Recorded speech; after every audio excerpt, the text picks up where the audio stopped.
Kings, a biography of the quarterback. It is available for pre-order now wherever books are sold. We have some breaking news now into NFL Live from Adam Schefter, and this is big.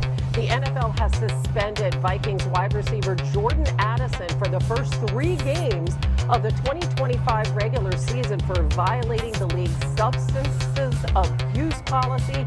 He will now miss games at Chicago, against the Falcons, against the Bengals. Again, tough news for that team, and especially J.J. McCarthy, his first year. Breaking news on NFL Live. The NFL has suspended Vikings wide receiver Jordan Addison for the first 3 games of the 2025 regular season. For the details now, we go to Jeff Darlington. JD, what more can you tell us?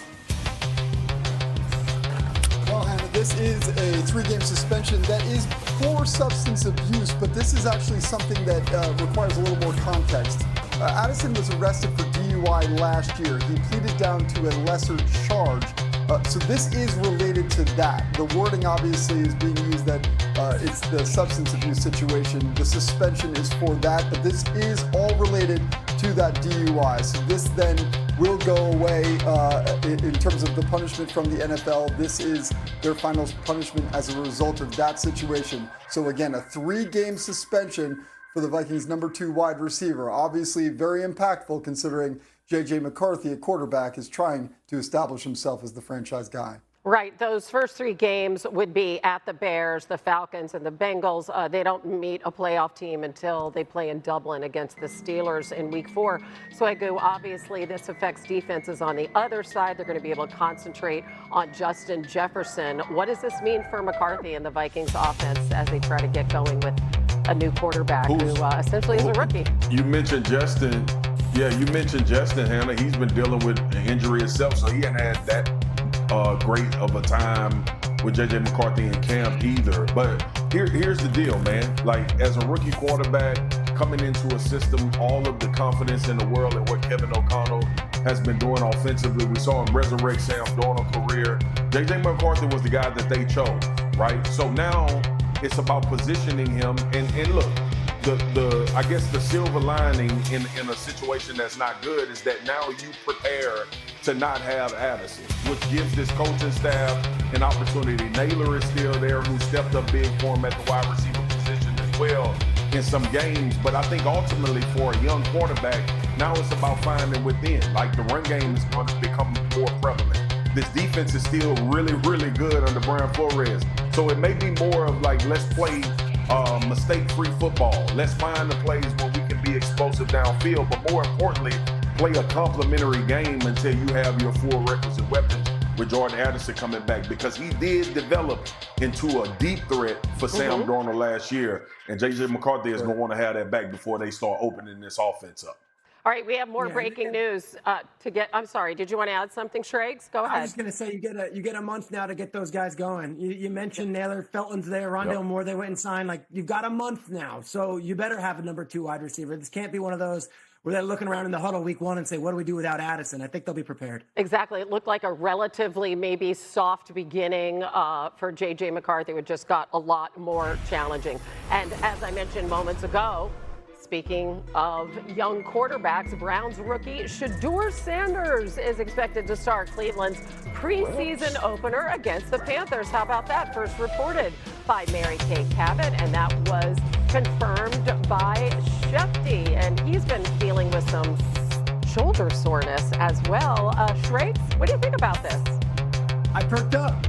This is the Shedeur effect. I perked up. I didn't anticipate this, and now it's okay. Shedeur's going to play, and he's going to play in a preseason game, and he's going to have an opportunity to do it on a national stage. This is why Shedeur Sanders is a different kind of 5th-round pick. If you told me some other 5th-round pick playing for some other team was starting, I wouldn't even, care. Now I'm seeing Shedeur, and I'll tell you, these guys know it. And Jeff, you might have been there with me. I remember being up in Renton, Washington, watching Russell Wilson in 2012 absolutely light up training camp and then go in a preseason game against the Cowboys and be the best player on the field, being so good that he was undeniable to that coaching staff that they had to start Russ, who was a day 2 pick, over Matt Flynn and over the late Travaris Jackson because he won the job. So Shedeur, I look to him, go and win the job. You're on national TV. Go and light it up. Throw the ball. Have fun. But I didn't buy the jersey, but I definitely perked up at the fact that he's going to be playing and he's number one under center, even in a preseason game. I agree with you, Shregs. This is important. It does come with context. Kenny Pickett and Dylan Gabriel both dealing with hamstring issues. They're not putting Joe Flacco in there, who is their projected week 1 starter. So they are down to basically saying, like, all right, Shedeur, here's your shot. And this is exactly what you need. I mean, anytime you talk about a 5th-round pick, forget about the name attached to him. He's going to have to look for these situations where maybe a couple guys are down right now and he has his chance to step up. And then if he does well, there's no looking back. That being said, he is getting this first chance. This is a chance to shine, ultimately, because those 2 guys right now who are ahead of him on the depth chart, the first depth chart, they are dealing with hamstring issues. So sure, Sanders getting his chance. By the way, they have Marcus Swagoo, yes. Oh, go ahead, Hannah. I was going to say that they actually... There's a real move. Go ahead. Go ahead, Hannah. Go ahead, Hannah. No. I'm shutting up. Go ahead. I was just going to say they actually have like 5 quarterbacks in camp now because they signed Tyler Huntley today. But anyway, go ahead. Yeah, Snoop. Snoop is in the building too. Exactly. I was about to say though, like Shedeur is on record saying he didn't want Prime to come to practice because he wasn't doing that much. He wasn't getting those many reps. This is the opportunity that he has now to be fully in command of an offense, and this is critical. Like if we see a step up, if he starts getting one step above his reps that he's been getting, if his positional value moves up, it'll be based on how he performs in this preseason game. It may be a blessing in disguise for Shedeur Sanders, who needs to have the football so he can show people what he is and what he can be for this franchise. I think this is a bigger deal than just starting a preseason game for a 5th-round pick. Not because it's Shedeur Sanders, but because we don't know what the 2 guys that are dealing with the hamstrings are either. This is not clear-cut about who the backup will be for all intents and purposes. You would think Kenny Pickett because of the experience, but this is a vital situation that Shedeur has and almost an opportunity for him to move up in that depth chart just by default based on the performance in a week 1 preseason game. Right, this is job security, right? They're not going to hang on to all of these guys once the season starts. It's a big deal, man. It is. Going to be all eyes on him, I tell you. Cowboys and Rams, by the way, they're having a joint practice today in Oxnard, California, and that is where we find our Lindsay Theory. She's been all over the place.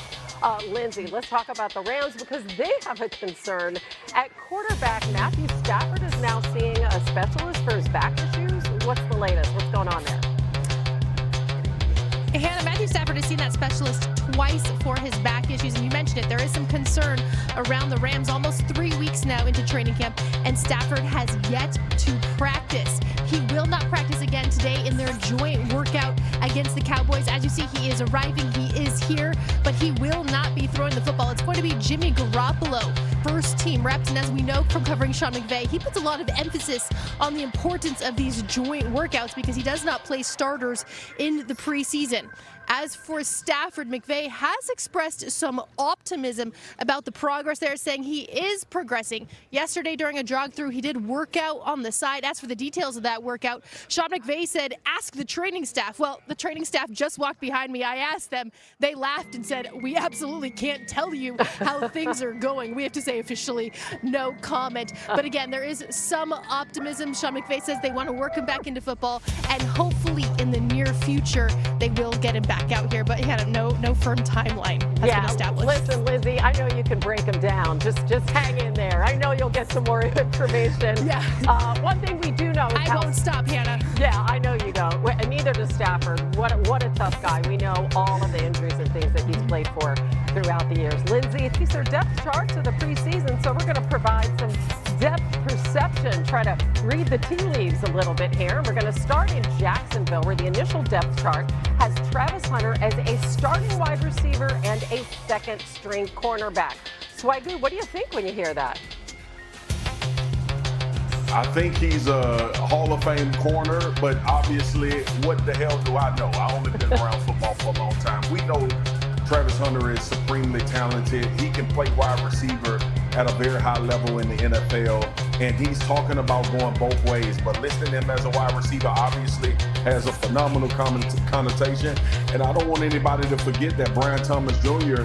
made the Pro Bowl last year. So this could be two devastating weapons for the Jacksonville Jaguars and Trevor Lawrence, who needs to have a really good season this year. Indeed he does. All right, let's go to Indianapolis, where the initial depth chart lists the Colts starting quarterback as, well, pick 'em. Anthony Richardson or Daniel Jones. Their head coach Shane Steichen said moments ago Richardson's going to start the first preseason game. Jones is going to start the second. Jeff, what can you tell us about this QB competition? Well, as you mentioned, on the depth chart, it is listed, despite all the other positions being clearly ordered, Daniel Jones or Anthony Richardson as the starting quarterback. But that is a development that we just heard recently, that Anthony Richardson will start the first preseason game. Daniel Jones will start the second preseason game. So Richardson gonna get his first chance to make that impression. We were talking about what Shedeur Sanders can do. Richardson has been around longer, obviously, and has played in the system and has familiarity with the Colts, but he still has to go out and win this job. Now, it is important to note that Steichen did say that Daniel Jones will start the second preseason game. It's not as if Richardson can simply run away with this thing, but he can very well make a good impression and work toward getting that starting job. But it's so weird. I mean, you wonder what those guys are thinking when they see a pick'em on the depth chart. Shrakes, what do you think about that move by the Colts? It's cheeky a little bit by Steichen to the fans and to the media that we're not tipping our cap. It's also late. May the best man win. There's that kind of respect in their open quarterback competition. Look, a lot of teams don't have two different top 6 draft picks on their roster, and a lot of them don't have 2 guys who are looking for redemption. Anthony Richardson starting the first preseason game. Okay. The second preseason game is where you usually see most of the starters out there if you're going to use them at all, and that's going to Daniel Jones. So I wouldn't necessarily say this is an early indication that Richardson has the edge on Daniel Jones, who they paid quite a bit of money this past offseason.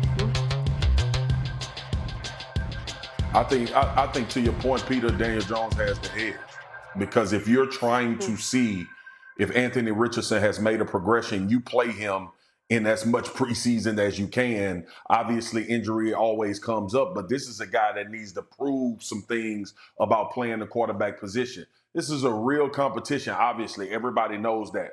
But what are we finding out about Daniel Jones?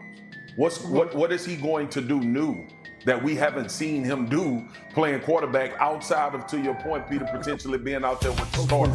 Anthony Richardson is the person that the Indianapolis Colts want to win this job. All right, I want to say that again. That he is the guy they want to win this job, because we know what the future looks like with Daniel Jones, and that's looking for another quarterback at some point to take over this franchise and be their guy. Listen, I mean, it would show them that they were right in their evaluation and their hopes for him, and we do not have a body of work to evaluate Anthony Richardson.